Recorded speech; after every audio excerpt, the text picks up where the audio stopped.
Welcome back. ಇವತ್ತು ಮಂಡನೆಯಾಗಿರುವಂತಹ ಕೇಂದ್ರ ಬಜೆಟ್ನ ಬಗ್ಗೆ ಸಂಪೂರ್ಣವಾಗಿ ವಿಶ್ಲೇಷಣೆಯನ್ನು ಮಾಡೋದಕ್ಕೆ ನಮ್ಮ ಜೊತೆ ಜಾಯ್ನ್ ಆಗಿದ್ರು ಆರ್ಥಿಕ ತಜ್ಞರಾಗಿರುವಂತಹ CS ಸುಧೀರ್ ಅವರು.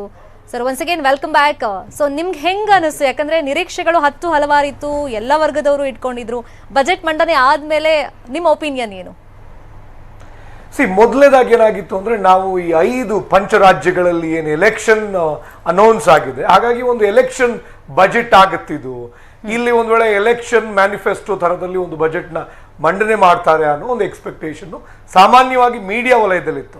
ಬಟ್ ಅದಂತೂ ಆಗಿಲ್ಲ. ಇದು ಇವತ್ತು ಎಲೆಕ್ಷನ್ ಅನ್ನ ಹೊರಗಡೆ ಇಟ್ಬಿಟ್ಟು ಒಂದು ಫಂಡಮೆಂಟಲಿ ಸ್ಟ್ರಾಂಗ್ ಬಜೆಟ್ ಅನ್ನ ಅನೌನ್ಸ್ ಮಾಡಿದ್ದಾರೆ. ಇದು ಒಂದು ಒಳ್ಳೆಯ ಡೆವಲಪ್ಮೆಂಟ್. ಮತ್ತೆ ಈ ಸೆಂಟ್ರಲ್ ಬಜೆಟ್ ಅಲ್ಲಿ ಒಂದಷ್ಟು ವಿಚಾರಗಳನ್ನ ಮಂಡನೆ ಮಾಡಿದ್ದು ಬಹಳ ಖುಷಿ ಕೊಡ್ತು. ಒಂದು, ಈಗ ಮಿಲೆಟ್ಸ್ ಬಗ್ಗೆ ಮಾತಾಡಿದ್ರು. ಸೆಂಟ್ರಲ್ ಬಜೆಟ್ ಅಲ್ಲಿ ಮಿಲೆಟ್ಸ್ ಬಗ್ಗೆ ಮಾತಾಡಿದ್ದು ಇನ್ಫ್ಯಾಕ್ಟ್ ನಾಟ್ ಎಕ್ಸ್ಪೆಕ್ಟೆಡ್ ಅಲ್ವಾ. ಇದು ಬಹಳ ಒಳ್ಳೆಯ ಒಂದು ಡೆವಲಪ್ಮೆಂಟ್. ಇದರಿಂದ ನಮ್ಮ ಜನರ ಆರೋಗ್ಯದ ಬಗ್ಗೆ ಕಾಳಜಿ ಆಗುತ್ತೆ, ರೈತರಿಗೆ ಹೆಲ್ಪ್ ಆಗುತ್ತೆ. ಈ ರೀತಿಯಾಗಿ ಮೆಂಟಲ್ ಹೆಲ್ತ್ ಬಗ್ಗೆ ಮಾತಾಡಿದ್ರು. ಮತ್ತೊಂದಷ್ಟು ಹೊಸ ಈ ಥರದ ವಿಶೇಷತೆಗಳಿಗೆ ಇವತ್ತಿನ ಒಂದು ಬಜೆಟ್ಟು ನಿಮಗೆ ವಿಟ್ನೆಸ್ ಆಯಿತು. ಜೊತೆಗೆ ಬಹಳ ಮುಖ್ಯವಾಗಿ ನಾನು ಇಷ್ಟಪಟ್ಟಿದ್ದೇನೆಂದರೆ, ಈಗ ಅವರು ಡಿಜಿಟಲ್ ಕರೆನ್ಸಿಯನ್ನು ಲಾಂಚ್ ಮಾಡೋದ್ರ ಬಗ್ಗೆ ಹೇಳಿದ್ದಾರೆ. ಡಿಜಿಟಲ್ ಕರೆನ್ಸಿ ಅಂದ ತಕ್ಷಣ ಒಂದಷ್ಟು ಜನರಿಗೆ ಗೊಂದಲ ಇರುತ್ತೆ. ಏನಿದು ಡಿಜಿಟಲ್ ಕರೆನ್ಸಿ? ಇದು ಇನ್ನೊಂದು ಕ್ರಿಪ್ಟೋ ಕರೆನ್ಸಿಯನ್ನ, ಇದನ್ನು ನಾನು ಕೊಂಡ್ಕೊಳ್ಬೇಕಾ, ಇದರಲ್ಲೂ ನಾನು ಇನ್ವೆಸ್ಟ್ ಮಾಡ್ಬೋದಾ ಅಂತ. ಮೊದಲಿಗೆ ಜನರಿಗೆ ಅರ್ಥ ಆಗಬೇಕಾಗಿದ್ದು, ಕರೆನ್ಸಿ ಅಂದರೆ ಅದು ಇನ್ವೆಸ್ಟ್ಮೆಂಟ್ ವೆಹಿಕಲ್ ಅಲ್ಲ, ಅದೊಂದು ಮೀಡಿಯಮ್ ಆಫ್ ಎಕ್ಸ್ಚೇಂಜ್. ಈ ಕ್ರಿಪ್ಟೋ ಕರೆನ್ಸಿಗಳ ಮೊದಲ ಏನು ಉದ್ದೇಶ ಇದೆಯಲ್ಲ, ಮೂಲ ಉದ್ದೇಶ, ಅದು ಕೂಡ ಅದೇ ಆಗಿತ್ತು. ಬಟ್ ಕ್ರಿಪ್ಟೋ ಕರೆನ್ಸಿಯನ್ನು ಯಾವ್ಯಾವ ರೀತಿಯಲ್ಲಿ ಬಳಕೆ ಮಾಡ್ಕೋಬಾರ್ದು ಆ ರೀತಿಯೆಲ್ಲ ಬಳಕೆ ಮಾಡ್ಕೊಂಡಿದ್ದಾರೆ. ಸೊ ಡಿಜಿಟಲ್ ಕರೆನ್ಸಿ RBIನವ್ರು ಲಾಂಚ್ ಮಾಡಿದ್ರೆ, ಇವತ್ತು ನಾನು ನಿಮ್ಗೊಂದು ಸಣ್ಣ ಎಕ್ಸಾಂಪಲ್ ಕೊಡಬೇಕು ಅಂದರೆ, ನನ್ನ ಬ್ಯಾಂಕ್ ಅಕೌಂಟಿಂದ ನಿಮ್ಮ ಬ್ಯಾಂಕ್ ಅಕೌಂಟಿಗೆ 1 ಕೋಟಿ ರೂಪಾಯಿ ಟ್ರಾನ್ಸ್ಫರ್ ಮಾಡಿದ್ದೀನಿ ಅಂದರೆ, 1 ಕೋಟಿ ಅಂತ ಇದೆ ಬಿಟ್ಟರೆ, ಆ 1 ಕೋಟಿ ರೂಪಾಯಲ್ಲಿ, ಆ 1 ಕೋಟಿಯಲ್ಲಿ 2,000 ರೂಪಾಯಿ ನೋಟಾ, 500 ರೂಪಾಯಿ ನೋಟಾ, 1,000 ರೂಪಾಯಿ ನೋಟಾ, ಆ ನೋಟಿನ ನಂಬರ್ ಏನು, ಅದ್ಯಾವುದು ಬರೋದಿಲ್ಲ. ಅದೇ ಡಿಜಿಟಲ್ ಕರೆನ್ಸಿಯಲ್ಲಿ ಅದು ಬರುತ್ತೆ. ಸೊ ನಿಮಗೆ ಡಿಜಿಟಲ್ ಕರೆನ್ಸಿ ಅಂದ ತಕ್ಷಣ ಏನಾಗುತ್ತೆ ಅಂದರೆ, ಈಗ ಹೆಂಗೆ ಕ್ರಿಪ್ಟೋ ಕರೆನ್ಸಿಯಲ್ಲಿ ಟೋಕನ್ ಅಂತ ಆ ಸೀರಿಯಲ್ ನಂಬರ್ ಎಲ್ಲ ಇರುತ್ತಲ್ಲ, ಅದೇ ರೀತಿಯಲ್ಲಿ ಇಲ್ಲೂ ಕೂಡ ಬರುತ್ತೆ. ಈಗ ಮಾಡೋದ್ರಿಂದ ಒಂದಷ್ಟು ಟ್ರಾನ್ಸ್ಪರೆನ್ಸಿಗೆ. ಇಲ್ಲೊಂದು ಸಣ್ಣ ಕ್ಲಾರಿಫಿಕೇಶನ್ ಸುಧೀರ್ ಅವರೇ, ಇವಾಗ ಕ್ರಿಪ್ಟೋ ಕರೆನ್ಸಿಯನ್ನ RBI ಅವರೇ ನೀವು ಹೇಳ್ದಂಗೆ ಮೈನಿಂಗ್ ಅವರೇ ಏನಾದ್ರು ಮಾಡ್ತಾರಾ? ಸೊ ಯಾವ ತರ ನಾವು ಇನ್ವೆಸ್ಟ್ಮೆಂಟ್ ಇದ್ರಲ್ಲಿ ಮಾಡಬೇಕು ಅಂತ ಒಂದು ಕ್ಲಾರಿಫಿಕೇಶನ್ ಬೇಕಾಗಿತ್ತು. ಯಾಕಂದ್ರೆ ಇದ್ರಲ್ಲಿ ಸ್ವಲ್ಪ ಗೊಂದಲ ಇತ್ತು. ಹೌದು, ಈಗ ಕ್ರಿಪ್ಟೋ ಕರೆನ್ಸಿ ಮೈನಿಂಗು ಮಾಡ್ತಿದ್ದಾರೆ, ಅದೊಂದು ದೊಡ್ಡ mafia. It is completely illegal. It is like ಅದೊಂದು ಸ್ಕ್ಯಾಮ್. ಬಟ್ ಆದ್ರೆ ಡಿಜಿಟಲ್ ಕರೆನ್ಸಿ RBIನವ್ರು ಹೇಳ್ತಾರಲ್ಲ, ಇಲ್ಲಿ ಮೈನಿಂಗ್ ಬರೋದೇ ಇಲ್ಲ. RBIನವರು ಹೇಗೆ ಕರೆನ್ಸಿ ನೋಟ್ಸ್ ಅನ್ನ ಪ್ರಿಂಟ್ ಮಾಡಿ ಡಿಸ್ಟ್ರಿಬ್ಯೂಟ್ ಮಾಡ್ತಿದ್ದಾರೆ, ಅದೇ ರೀತಿಯಲ್ಲಿ ಡಿಜಿಟಲ್ ಕರೆನ್ಸಿಯನ್ನ ಅವ್ರು ಇಂತಿಷ್ಟು ಅಂತ ಹೇಳಿ ರಿಲೀಸ್ ಮಾಡ್ತಾರೆ. ರಿಲೀಸ್ ಮಾಡಿದ ಮೇಲೆ ಅದು ಸರ್ಕ್ಯುಲೇಷನ್ಗೆ ಬರುತ್ತೆ. ಹೇಗೆ ಅಂದರೆ, ಈಗ 2,000 ರೂಪಾಯಿ ನೋಟಿನ ಒಂದು 10 ಲಕ್ಷ ಕೋಟಿ ರೂಪಾಯಿ ಕರೆನ್ಸಿ ಈಗ ಸರ್ಕ್ಯುಲೇಷನ್ಗೆ ಬಂದಿದೆ ಅಂದರೆ, ಅದನ್ನು ನಾವೆಲ್ಲ ಯೂಸ್ ಮಾಡ್ಕೋತೀವಲ್ಲ ಬ್ಯಾಂಕಲ್ಲಿ ಹೋದಾಗ, ಅಥವಾ ಬೇರೆ ಬೇರೆ ಟ್ರಾನ್ಸಾಕ್ಷನ್ ನಮ್ಗೆ ಸಿಗುತ್ತೆ. ಅದೇ ರೀತಿಯಾಗಿ ಈಗ ಅವರು ಒಂದು 10 ಲಕ್ಷ ಕೋಟಿ ರೂಪಾಯಿ ಮೌಲ್ಯದ ಡಿಜಿಟಲ್ ಕರೆನ್ಸಿಯನ್ನು ಸರ್ಕ್ಯುಲೇಷನ್ಗೆ ಬಿಡ್ತಾರೆ. ಅವಾಗ ಏನಾಗುತ್ತೆ ಅಂದರೆ, ಕ್ಯಾಶ್ ವ್ಯವಹಾರ ಕಡಿಮೆ ಆಗುತ್ತೆ.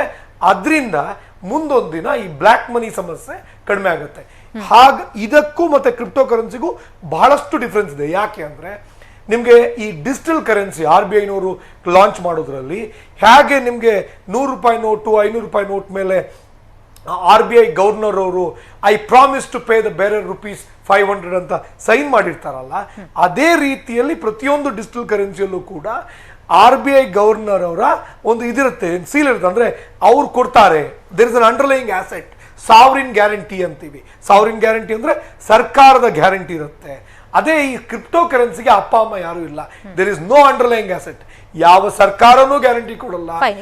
ನಂಬಿಕೆ ಪ್ರಶ್ನೆ ಅಫ್ಕೋರ್ಸ್ ಬಂದೇ ಬರುತ್ತೆ. ಅಂದ್ರೆ ನಮ್ ಗವರ್ಮೆಂಟೇ ಇದೆ ಅಂದ್ಮೇಲೆ RBI ಇದನ್ನ ಡಿಜಿಟಲ್ ರೂಪೀಸ್ ಹೊರಗಡೆ ತರುತ್ತೆ ಅಂತಂದ್ಮೇಲೆ ಒಂದು ನಂಬಿಕೆ ಇರುತ್ತೆ, ಒಂದು ಟ್ರಸ್ಟ್ ವರ್ತಿ ಅಂತ ಹೇಳ್ಬೋದು. ಬಟ್ ಇದಕ್ಕೆ ತೆರಿಗೆ ಕಟ್ಟಬೇಕಲ್ಲ, ಈ ರಗಳೆ ಯಾಕೆ ನಮ್ಗೆ? ಹೆಂಗಿದ್ರು ನಾವು ಕ್ರಿಪ್ಟೋ ವ್ಯವಹಾರ, ಅದಕ್ಕೆ ತೆರಿಗೆ ಏನು ಕಟ್ಟಬೇಕಾಗಿಲ್ಲ, ಅದನ್ನ ಕಂಟಿನ್ಯೂ ಮಾಡೋಣ ಅಂತ ಕೆಲವ್ರ ಮೆಂಟಾಲಿಟಿ ಇರುತ್ತಲ್ಲ. ಇಲ್ಲ, ಈಗ ನೋಡಿ, ತೆರಿಗೆ ಹಾಕಿದಾರಲ್ಲ 30% ಡಿಜಿಟಲ್ ಅಸೆಟ್ಸ್ ಮೇಲೆ, ಅದು ಡಿಜಿಟಲ್ ಕರೆನ್ಸಿ ಏನು RBIನವರು ಲಾಂಚ್ ಮಾಡ್ತಿದಾರಲ್ಲ, ಅದಕ್ಕೂ ಸಂಬಂಧವೇ ಇಲ್ಲ. RBIನವರು ಲಾಂಚ್ ಮಾಡ್ತಾ ಇರುವ 2023ಕ್ಕೆ ಲಾಂಚ್ ಮಾಡ್ತಿರುವ ಡಿಜಿಟಲ್ ಕರೆನ್ಸಿಗೂ ಇವರು 30% ಇನ್ಕಮ್ ಟ್ಯಾಕ್ಸ್ ಹಾಕಿರುವ ಡಿಜಿಟಲ್ ಅಸೆಟ್ಸ್ಗೂ ಸಂಬಂಧವೇ ಇಲ್ಲ. Okay. ಇವ್ರು ಹೇಳ್ತಾ ಇರೋದು ಡಿಜಿಟಲ್ ಅಸೆಟ್ಸ್ ಅಂದ್ರೆ ಈಗ ಕ್ರಿಪ್ಟೋ ಕರೆನ್ಸಿಗಳು ಅಥವಾ ಈಗ NFT ಅಂತಾರೆ. NFT ಅಂದ್ರೆ ನೀವೀಗ ಯಾರ್ದೋ ಒಂದು ಫೋಟೋಗ್ರಾಫ್ ಅನ್ನ ಒಂದು ಪೇಂಟಿಂಗ್ ನ ಅವರು NFT ಮೂಲಕ ಟ್ರೇಡ್ ಮಾಡ್ತಾರೆ. ಸೊ ಅದಕ್ಕೆ ಇವರು 30% ಇನ್ಕಮ್ ಟ್ಯಾಕ್ಸ್ ಹಾಕಿರೋದು. ಹಾಗಂದ ಮಾತ್ರಕ್ಕೆ ಬಹಳಷ್ಟು ಜನ ಇನ್ಫ್ಯಾಕ್ಟ್ ನಾಳೆಯಿಂದ ಇವತ್ತಿಂದನೇ ಶುರು ಮಾಡ್ತಾರೆ ಈ ಡಿಜಿಟಲ್ ಈ ಕ್ರಿಪ್ಟೋ ಕರೆನ್ಸಿ ಎಕ್ಸ್ಚೇಂಜ್ಗಳು, ಆ ದೊಡ್ಡ ಮಾಫಿಯಾ ಇದೆಯಲ್ಲ, ಈ ಸ್ಕ್ಯಾಮ್ಸ್ಟರ್ಸ್ ಏನ್ ಮಾಡ್ತಾರೆ ಅಂದ್ರೆ ನಾಳೆಯಿಂದ ಯೂತ್ಸ್ ಅನ್ನ ಮತ್ತೆ ದೇಶದ ಜನರನ್ನ ಮಿಸ್ಲೀಡ್ ಮಾಡೋಕ್ಕೋಸ್ಕರ ಕೇಂದ್ರ ಸರ್ಕಾರದವರು ಇನ್ಕಮ್ ಟ್ಯಾಕ್ಸ್ ಹಾಕಿದ್ದಾರೆ ಕ್ರಿಪ್ಟೋ ಕರೆನ್ಸಿ ಮೇಲೆ. ಹಾಗಂದ ಮಾತ್ರಕ್ಕೆ ಕ್ರಿಪ್ಟೋ ಕರೆನ್ಸಿ ಲೀಗಲ್ ಅಂತ ಹೇಳಿ ಮಿಸ್ಲೀಡಿಂಗ್ ಮಾಡೋದಕ್ಕೆ ಶುರು ಮಾಡಬಹುದು. ದಯವಿಟ್ಟು ಯಾರು ಕೂಡ ಆ ಮೋಸದ ಬಲೆಗೆ ಬಲಿಯಾಗಬೇಡಿ. ಕ್ರಿಪ್ಟೋ ಕರೆನ್ಸಿ ಮೇಲೆ ಅಥವಾ ನಾಳೆ ನೀವು ಕಳ್ತನ ಮಾಡಿದ್ರು ಕೂಡ ಇನ್ಕಮ್ ಟ್ಯಾಕ್ಸ್ ಡಿಪಾರ್ಟ್ಮೆಂಟ್ನವರು ನಂಗೆ ಟ್ಯಾಕ್ಸ್ ಕೊಡಿ ಅಂತ ಕೇಳ್ತಾರೆ. ಆಮೇಲೆ ಅದು ಕೋರ್ಟ್ ಅಲ್ಲಿ ತೀರ್ಮಾನ, ಪೊಲೀಸ್ ಸ್ಟೇಷನ್ ಅದೆಲ್ಲ ಇರುತ್ತೆ. ಹಾಗಂದ ಮಾತ್ರಕ್ಕೆ ಕಳ್ತನ ಮಾಡೋದು ಲೀಗಲ್ ಅಂತ ಅಲ್ಲ. ಹಾಗೇನೆ ಕ್ರಿಪ್ಟೋ ಕರೆನ್ಸಿ ಕೂಡ ಕ್ರಿಪ್ಟೋ ಅಸೆಟ್ಸ್ ಮೇಲೆ ಅಥವಾ ಈಗ ಏನು ಡಿಜಿಟಲ್ ಅಸೆಟ್ಸ್ ಮೇಲೆ ಅವ್ರೇನು ಇನ್ಕಮ್ ಟ್ಯಾಕ್ಸ್ ಹಾಕಿದ್ದಾರೆ, ಹಾಗಂದ ಮಾತ್ರಕ್ಕೆ ಅದು ಲೀಗಲ್ ಅಂತ ಅಲ್ಲ. ಫೈನ್. ತುಂಬಾ ಜನ ಇದೊಂದು ಅಪಾರ್ಥ ಮಾಡ್ಕೊಂಡ್ಬಿಟ್ಟಿದ್ದಾರೆ. ಈ ಕ್ರಿಪ್ಟೋ ಕರೆನ್ಸಿ ಮೇಲೆ ತೆರಿಗೆ 30% ಕೊಡಬೇಕು ಅಂದ್ಮೇಲೆ ಲೀಗಲೈಸ್ ಮಾಡ್ಬಿಟ್ರು ಅಂತ ಇದು ಪ್ರಚಾರಕ್ಕೆ ಬಂದಿದೆ. ನೀವು ಹೇಳ್ದಂಗೆ ಯಾರು ಅಪಪ್ರಚಾರಕ್ಕೆ ಒಳಗಾಗಬಾರ್ದು.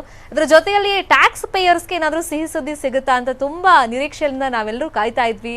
ಸೊ ಅದ್ರ ಬಗ್ಗೆ ಮಾತೇ ಬರ್ಲಿಲ್ಲ. ಒಂದ್ ಸಣ್ಣ ಬ್ರೇಕ್ ತಗೊಂಡ್ಬರ್ತೀನಿ, ಅದ್ರ ಬಗ್ಗೆ ಆಮೇಲೆ ಚರ್ಚೆನ ಮಾಡೋಣ. ಈಗ ಒಂದು ಬ್ರೇಕ್.